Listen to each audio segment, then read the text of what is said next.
அப்பாவியான சேரனை ஆளாளுக்கு பந்தாடுறத பார்த்தா ரொம்ப பாவமா இருக்குன்னு நினைக்கிறவங்க நம்ம வீடியோவை லைக் பண்ணிட்டு நம்ம சேனல் இன்னும் சப்ஸ்கிரைப் பண்ணாதவங்க சப்ஸ்கிரைப் பண்ணிக்கோங்க. சேரன் அண்ணா சந்தா கிட்ட தனியா பேசலான்னு கூட்டிட்டு போறதே, என்ன சந்தா பிரெக்னெண்டா இருக்கேன்னு சொல்றியே, இது எப்படி என்ன ஏதுன்னு ஒன்றும் புரியாம தான் சந்தாவை தனியா பேச கூட்டிட்டு போறாரு. ஆனா சந்தா என்னென்னமோ கதைய சொல்லி, அன்னைக்கு பார்த்தோம்ல அன்னைக்கு அனீஷ் போயிட்டான்ல அங்கதானே அப்படி இப்படின்னு சொல்லிட்டு அழுக ஆரம்பிச்ச சோழன் நினைச்ச மாதிரியே நீ கண்ணீர் பார்த்தா மயங்கிடுவேன்னு அப்படின்னு சொன்ன மாதிரியே சேரனும் அடுத்து சந்தா கிட்ட கொஸ்டின் கேட்கவே இல்லை. கொஞ்ச நேரம் ஆனதுனால அவங்க வீட்டாளர்களும் சந்தா சந்தா இங்கே வா அப்படின்னு சொல்லி கூப்பிட்டாங்க. அதனால சந்தாவும் வேகமாக போயிடுறாங்க. இப்போ வரைக்குமே சேரனுக்கு தன்னால தான் சந்தா கர்ப்பமாக இருக்கிறான் அப்படிங்கிறது நம்பவும் முடியல, நம்பாமல் இருக்கவும் முடியல. பொய் சொல்கிறாங்கன்னு யோசிக்க மாட்டேங்கிறாரு, அதே சமயம் உண்மை சொல்கிறாங்கன்னு 100க்கு 100 நம்ப மாட்டேங்கிறாரு. சேரனை பார்த்தா ரொம்ப கஷ்டமாக தான் இருக்குது. இங்கே எல்லாம் பேசி முடிச்சுட்டு வந்ததுக்கப்புறமா சோழன் ரூமுக்கு போகலாம் அப்படின்னு சொல்லிட்டு கிளம்புறாங்க. ஏங்க அடுத்த வாரம் நிச்சயம் வச்சுருக்கீங்க, நாங்கள் இன்னும் ஒரு வாரம் இங்கே தங்கணுமே. சார் நிச்சயத்தன்னைக்கே கல்யாணத்தையும் வச்சுருங்களே. எப்படியே உங்கள் சொந்தக்காரங்கிட்ட எல்லாம் பேசி நிச்சய டேட்டை ஃபிக்ஸ் பண்ணுறதே பண்ணுறீங்க, அப்படியே கல்யாண டேட்டையும் அன்னைக்கே வச்சுருங்களேன். ஏன்னா அவங்கள சமாதானப்படுத்திடுவீங்க, படுத்தி தான் நிச்சயத்துக்கு கூப்பிடுவீங்க. அப்போது சேர கல்யாணத்தையும் வச்சு விட்டுட்டா நாங்கள் சந்தாவை கூட்டிக்கிட்டு போயிடுவோம்ல. நாங்கள் எங்கள் வேலை எல்லாத்தையுமே விட்டுட்டு இப்போயே ஒரு வாரம் இங்கே தங்குற மாதிரி தான் இருக்கும். அதுக்கப்புறம் திருப்பியும் கல்யாணத்துக்காக, அதுவும் இல்லாமல் சந்தா ப்ரெக்னெண்ட்டாக வேறு இருக்கிறாங்க. ரொம்ப நாள் இவங்க 2 பேர்த்தையும் பிரித்து வைக்க வேண்டாம், நாங்களே ஊருக்கு கூட்டிகிட்டு போயிடுறோம் அப்படின்னு சொல்லி சேரன் சொல்கிறாரு. அவங்க அப்பா என்ன நீங்கள் என் பொண்ணோட வாழ்க்கையை கெடுத்ததும் இல்லாமல் உங்கள் சௌரியத்துக்கு எல்லாமே பண்ணிக்கிட்டு இருக்கீங்க, இதெல்லாம் நல்லாவா இருக்குது அப்படின்னு சொல்கிறாங்க.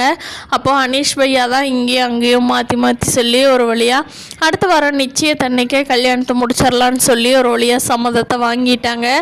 அப்போது சோழன் பாண்டி பல்லவன் எல்லாருமே சரி வாங்க நம்ம ரூமுக்கே போவோம், இன்னொரு வாரம் இங்கே தான் இருக்கணும். பாண்டி பல்லவா உங்களுக்கு ஓகேவா, நிலா உனக்கு ஓகேவா அப்படின்னு சொல்லி எல்லாருமே ஒரு மாற்றி மாற்றி கேட்டுக்கிறாங்க. எல்லாருமே சரி ஓகே, அண்ணனுக்காக ஒரு வாரம் வெயிட் பண்ணுவோம், வேறு ஆப்ஷனும் நம்மளுக்கு இல்லை, போய் திருப்பி வந்தாலும் அதே டைம் தான் ஆகும், அதுக்கு பேசாமல் இங்கேயே இருந்துக்கலாம் அப்படின்னு சொல்லி எல்லோரும் இங்கேயே இருந்துக்கிறாங்க அந்த ரூம்லேயே.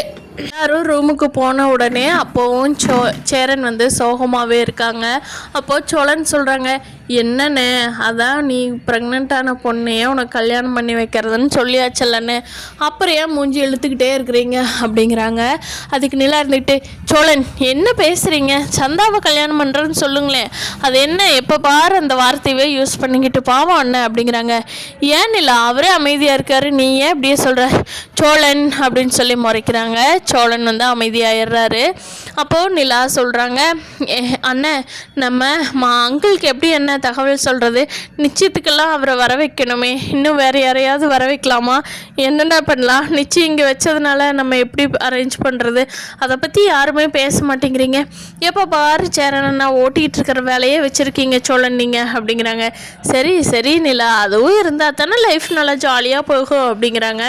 சரி சரி போனதெல்லாம் போதும், இப்போ சீரியஸாக பேசுங்க அப்படின்னு சொல்லவும் எல்லோரும் சேர்ந்து டிஸ்கஷன் பண்ணுறாங்க. வேறு யாராவது கூப்பிடலாமா இல்லை அப்பாவை மட்டும் இங்கே வர வைக்கலாமா அப்படிங்கிற மாதிரி பேசுகிறப்போ சேரன் சொல்கிறாரு, இவ்வளோ தூரம் யாரும் வரதெல்லாம் ஒத்து வராது, நம்ம அப்பாவை மட்டும் கிளம்பி வர சொல்லலாம், ஒரு 2 நாளைக்கு முன்னாடியே கிளம்பி வர சொல்லிடலாம், அப்போ தான் அவர் இங்கே சேரவும் எல்லாம் தெரியாமல் அங்கே இங்கே தடுமாறிட்டு சேரவும் கரெக்டாக இருக்குண்டா அப்படின்னு சொல்லவும் சரி அப்போ அங்கிளுக்கு யாரோ ஒருத்தர் ஃபோன் பண்ணுங்க அப்படின்னு சொல்லி நிலா சொல்கிறாங்க.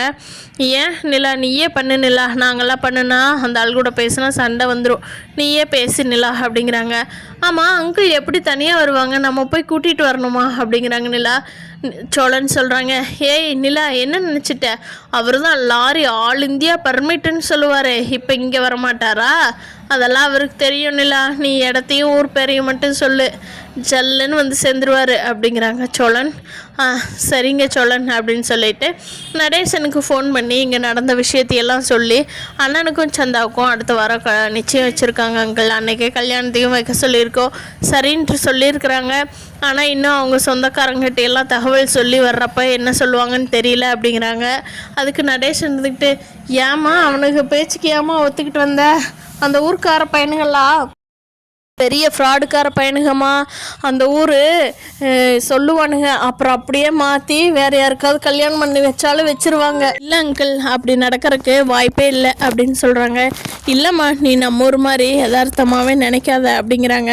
ஆனால் தன்னோட அங்கிள்கிட்ட சேரன் அண்ணனால சந்தா ப்ரெக்னெண்ட்டாக இருக்கிறாங்கன்னு சொல்கிறத விரும்பல நிலா. சரிங்க அங்கிள், நீங்கள் கிளம்பி வாங்க பார்த்துக்கலாம் அப்படின்னு சொல்லி நிலா சொல்லவும் நடேசன் சொல்கிறாரு, சரிம்மா, இந்தோ இன்றைக்கே கிளம்புறேன், எனக்கு என்ன வேலை இங்கே, என் பையன் கல்யாணத்தை பார்க்குறத விட்டுட்டு எனக்கு என்ன வேலை, இந்தோ இன்றைக்கே கிளம்பிடுறேம்மா, நீங்கள் என்னை பற்றி ஒன்றும் கவலைப்பட்டுக்காதீங்க, நாங்கள் வந்துட்டு நீங்கள் இருக்கிற இடம் சொல்லுங்கள், அப்புறம் வந்துடுறேன் அப்படிங்கிறாங்க.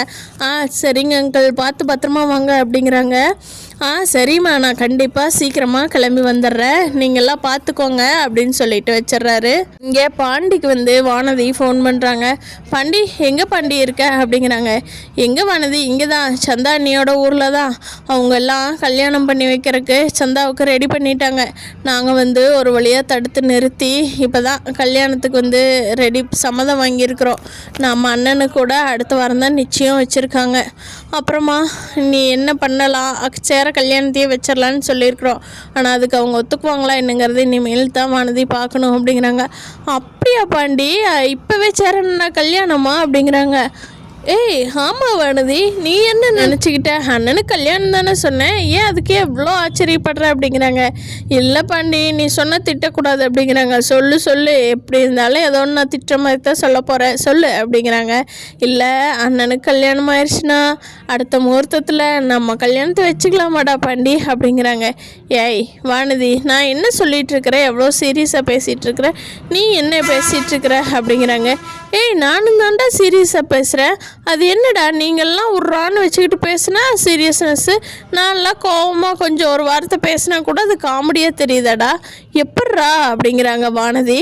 சரி, ஃபஸ்ட்டு அண்ணனுக்கு கல்யாணம் ஆகட்டும், நம்ம ஊருக்கு வர்ற பேசிக்கலாம் அப்படின்னு சொல்லி பாண்டி சொல்லவும், சரி பாண்டி அப்படின்னு சொல்லி வானதி கொஞ்சம் நேரம் பாண்டிகிட்ட பேசுகிறப்போ டாக்டர் ஒரு பொக்கேவோடு வர்றாங்க. அதை பார்த்துட்டு வானதி இருந்துக்கிட்டு, பாண்டி ஒரு நிமிஷம் இருடா பாண்டி, இதான் கூப்பிட்றேன் அப்படிங்கிறாங்க. சரி, ஏதோ கஸ்டமர் இருக்காங்கன்னு சொல்லி தான் ஃபோனை வெப்பாலாட்டிருக்குன்னு சொல்லி பாண்டியும் நினச்சிக்கிறாரு. ஆனால் அங்கே நடந்த சீனே வேறு. வானதிக்கு அன்னைக்கு டாக்டர் ஒரு பொக்கேவை கொடுத்து will you marry me Vanathi அப்படின்னு சொல்லி கேட்குறாரு.